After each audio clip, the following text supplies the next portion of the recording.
here's part 4. That probably means there's only one more to go after this, unless I write a quick addendum to tie up some loose ends after I'm done. Links to the first 3 parts are downstairs. Last episode focused primarily on Stephen Roach, and although it's not absurd, it's just not a provable thing either, and that's really too bad. Okay, so Kat DeSpira came through again and did some pretty great investigative work, and came up with Kevin Mannis as a possible source for the origin of the legend. And if you're anything like me, you have no fucking clue who Kevin Mannis is, so let's find out. He's got a few acting credits, a couple of producer credits, a couple of cinematographer credits. He's even got a composer credit for some CD-ROM thing he did in collaboration with NASA. Damn, that really feels like something Tommy Tallarico would say. Ooh. I shouldn't make direct comparisons. And he made a posting on eBay. In 2003, Kevin Mannis sold an alleged Dybbuk box on eBay. He's a professional writer and a recording artist from the Pacific Northwest. In his eBay description, Mannis claimed to have acquired the box, thought to be a wine cabinet, at a 2001 estate sale. He proceeds to spin a tale of paranormal experiences that rival many horror films and seemed destined for the big screen itself. But let's read the relevant sections of the Wikipedia page.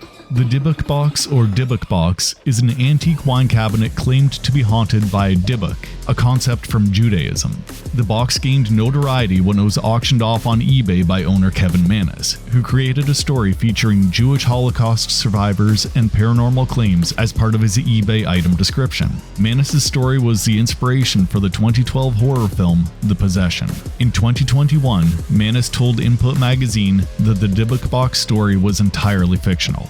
Right, so there's clearly some similarities between the Dybbuk box and the Polybius Arcade cabinet. Kevin Mannis also legit worked on The Possession, so there's definitely a link there.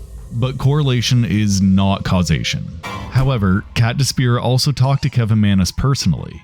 In regards to the Polybius myth, she asked him gross point blank whether he designed the myth or not. She has him quoted as saying, "I might have. I do remember something like that, but I don't remember the particulars. The Dybbuk box was my focus."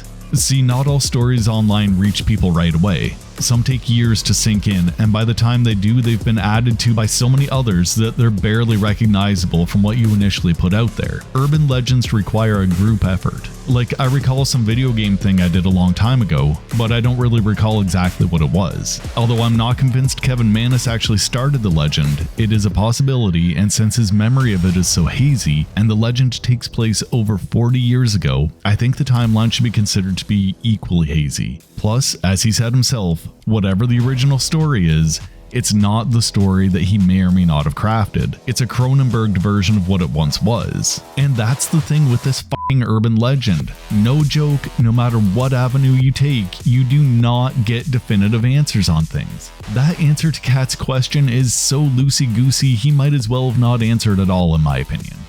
So as far as I'm concerned, that's 2 for 2.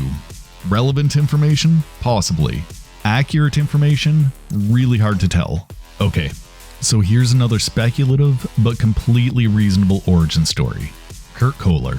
On April 10th, 2022, user Jacksaw wrote on the RetroBitch site, "While Kevin Mannis' links and similarities with the Polybius myth are very interesting, and I can absolutely see why they'd strike a chord with someone familiar with one story while reading up on the other, I'm still not convinced he created the myth." Coinop.org was the first confirmed emergence of the myth, and there was a verified page capture of the game's article in 2000. The admin of the site, Kurt Kohler, was also responsible for sending a tip-off about the myth to GamePro magazine's Dan Amrich, who wrote about it in the article Secrets and Lies. Being a large magazine at the time, it gave the myth a lot of exposure, which led a lot of people to read the original Coinop.org article. I'm convinced that Kurt Kohler created the myth. So let's check the basic facts.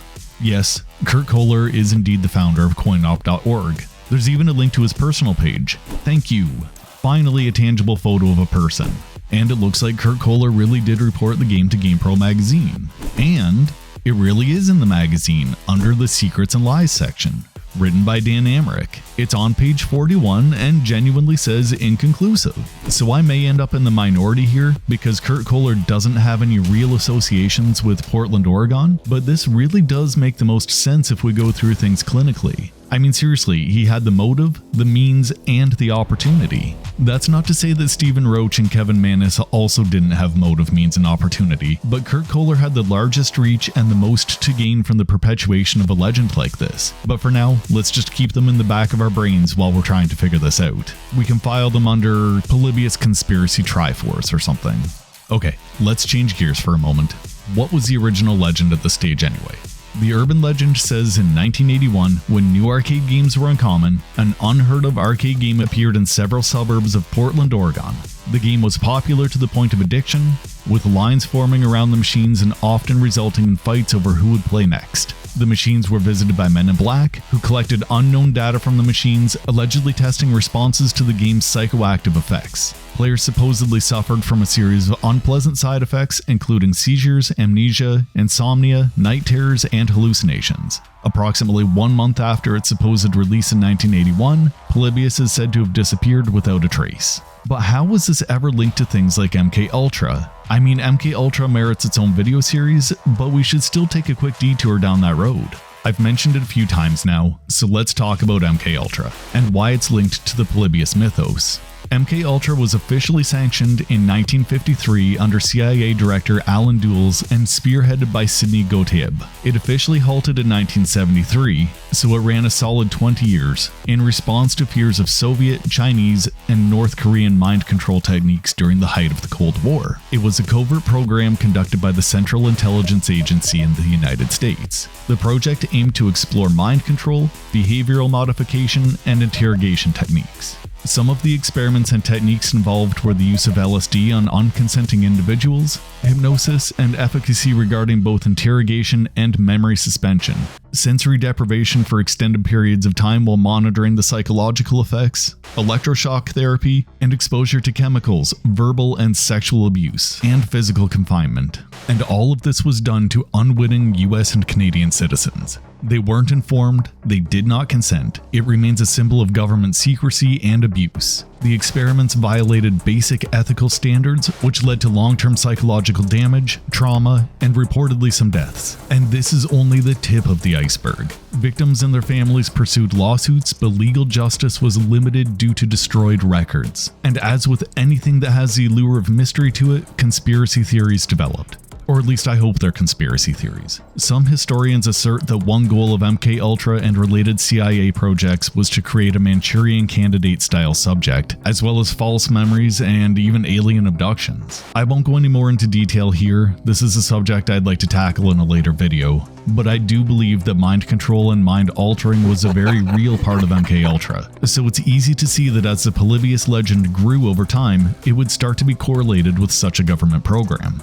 And because I just showed a Freedom of Information Act page, and I've mentioned it previously, we should talk about what it's used for, usefulness, and what the government is actually responsible for making public versus what they are legally allowed to withhold from the public after a request. Since 1967, the Freedom of Information Act has provided the public the right to request access to records from any federal agency. It is often described as the law that keeps citizens in the know about their government. Federal agencies are required to disclose any information requested under the FOIA unless it falls under one of 9 exemptions which protect interests such as personal privacy, national security, and law enforcement. It feels like a typical government type statement to me, and there's a ton of exemptions, so let's quickly go over some of these. Exemption 1 protects information that is properly classified under criteria Fuck me, that's boring.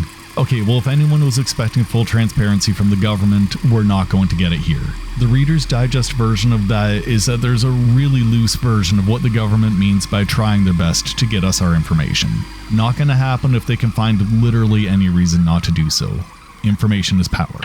The reason this is relevant is because there has been a Freedom of Information request sent to the Federal Bureau of Investigation, returned on November 3rd, 2017, which includes this paragraph. For your information, Congress excluded 3 discrete categories of law enforcement and national security records from the requirements of the Freedom of Information Act. This response is limited to those records subject to the requirements of the Freedom of Information Act. This is a standard notification that is given to all our requesters and should not be taken as an indication that excluded records do or do not exist. And I think I can at least agree with myself that if I'm told that something isn't proof of something else, I'm not going to take some boilerplate comment as the truth either. I might be a conspiracy nut, I can't tell anymore. So players supposedly suffered from a series of unpleasant side effects, including seizures, amnesia, insomnia, night terrors, and hallucinations, not to mention the men in black who collected data from the arcade machines. But nothing seems completely out of the realm of possibility here. So there's the abrupt cut. We'll pick up in part 5 where I drone on more about Darren Brown than I do about Polybius. I'm absolutely not out of ideas, and I have a few scripts that I'm more or less ready to record, but I'd like to hear from the few viewers that I have. Let me know what you would like to listen to me bang on about tangentially. Thank you for watching. Love to all.